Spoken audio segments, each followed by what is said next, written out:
Most. A kecskét megkureltam. Részegen.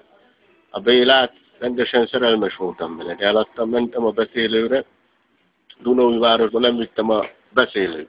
Átmentem Sopronba, az asszonyot kávézott, ide figyelj a Zalagsorba, egy emberrel. Te mit kávézol itt? Dur! Már le is nyomtam neki, te is a sutyó családba, vagy a faszom, rakjam a szádba. Te moslékkeverő faszomat fogod kiszopni. De a kecskét hogy?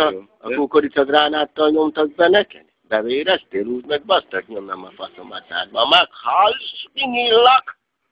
Elteszlek lábalól, 7 méterre se vesznek ki, úgy elteszlek, mint a Tiszába a Dunát, azt a Hunok-Pirát Attillát. Szokkal a faszom a szádban. Úgy mondtam neki. De hogy volt, mikor a kecskét? Hogy adtad el először? Mit csináltál? Először megbasztam. Benyomtam neki. Valatra rávertem a genyómat. Ráhokítam.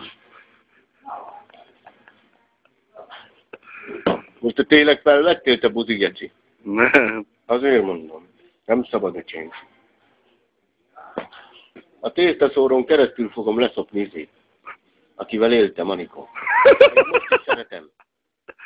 Hónap találkozok vele Miskolcon, kinyalom a bugyogójából. Szerteszél, alulról fogom nyalni a két lyukat, alulról felfele vízszintesen, oda-vissza játszósan, mind a videómagnó. Jó. Érted? Csak ennyit mondtam a csajnak itt, a fácsa miló kopiló, mama leckusz, a opratéresz, a mangatéresz, a patrontáska, az isztárganam, hasz me pucu, hasz me kul, mura fasz! Jó, jó. Ez már valami. Na, csap ne csacsi, mangatéresz, fasz.